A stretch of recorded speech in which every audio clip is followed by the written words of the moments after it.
And welcome back. And it's the 23rd of January and it's the higher plus 5 a day. And let's go with the first question.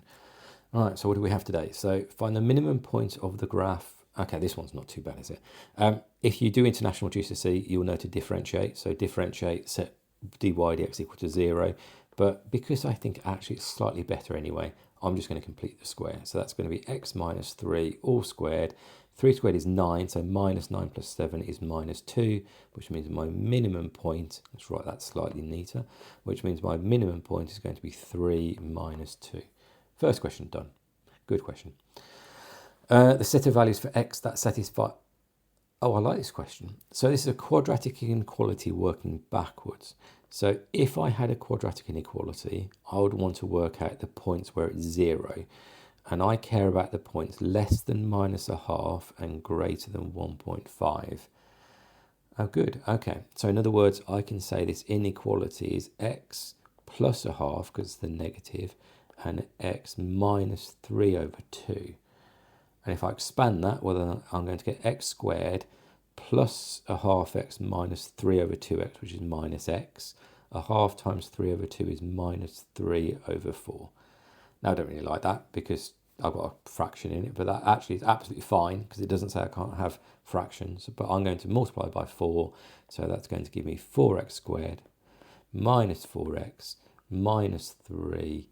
Now, what do I want? I want a quadratic inequality, and I want the values that are greater than these values, so therefore that's going to be greater than 0. That's a nice question. Really well thought about, back to front question to how you would normally do it. I like that question. Well put together. Oh God, this looks horrible. God, what is it? A, B, C, D is a square. D, F, E, and A, B. Okay.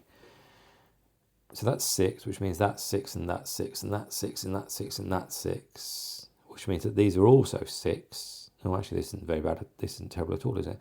And what do I want? I want the length of AF, so I want this length here. Okay, all right. Actually, this isn't terrible.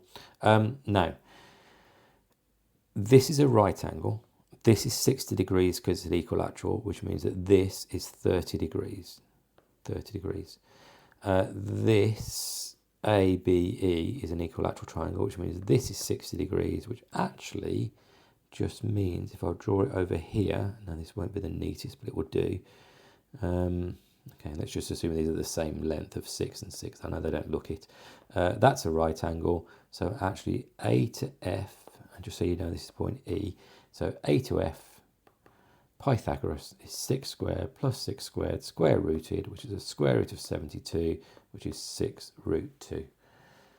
That's a nice question. Looked terrible. Actually not too bad. Right, final question today. Below is a regular hexagon with an area of 100 centimeters squared. Find x. Okay. Now, hexagons. We like hexagons at GCSE because they have the property that they are 6 equilateral triangles joined together.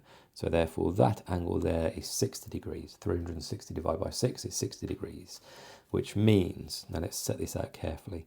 So the area of the triangle is going to be a half times x, so x squared, sine 60 is equal to, well, it's a sixth of the hexagon, so 100 over 6. Is that right? Yeah, that's right.